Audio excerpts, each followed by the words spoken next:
Hello আমার প্রিয় শিক্ষার্থী বন্ধুরা, এইচআইটি হবে তোমাদের আরও একবার স্বাগত জানাই।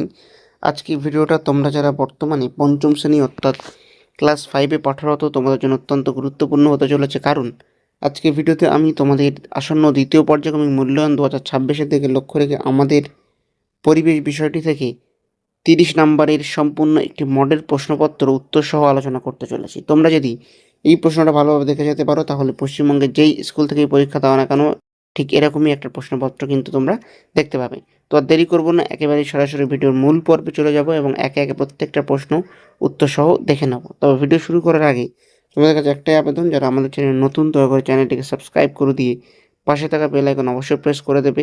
আর এই ভিডিওটা প্রথম থেকে শুরু করে শেষ পর্যন্ত একটু না কেটে একেবারে টানা নিরবিচ্ছিন্নভাবে কিন্তু দেখতে থাকবে, তবেই কিন্তু তোমরা সঠিকভাবে উপকৃত হবে। তো চলো আর দেরি করবো না, সরাসরি ভিডিওর মূল পর্বে চলে যাব।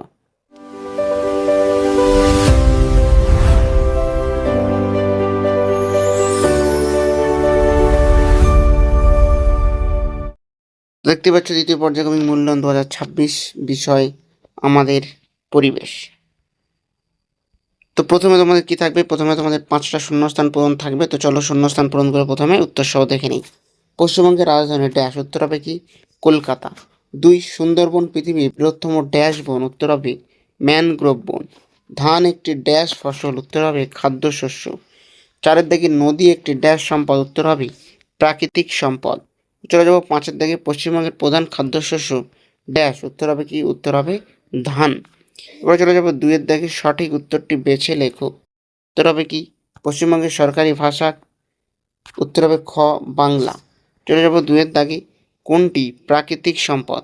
বই, নদী, টেবিল না কলম? উত্তর হবে কি? উত্তর হবে খ-এর দাগে নদী।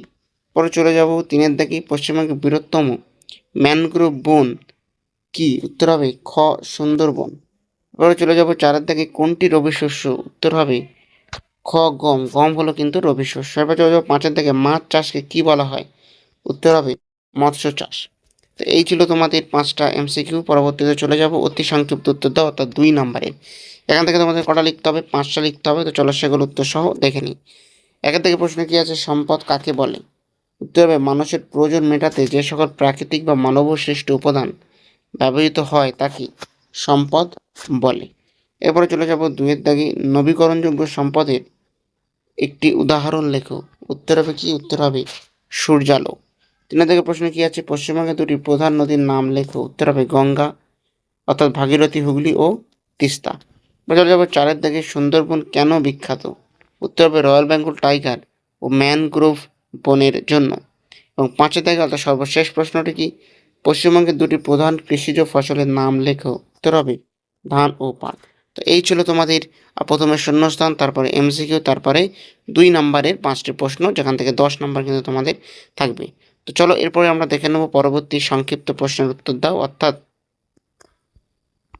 5 মার্কসের প্রশ্ন, যেখান থেকে কিন্তু তোমাদের 2টো 5 মার্কসের প্রশ্নের উত্তর লিখতে হবে এবং সেখানে থাকবে 10 নম্বর। তো প্রথম প্রশ্নটা কী দেওয়া আছে?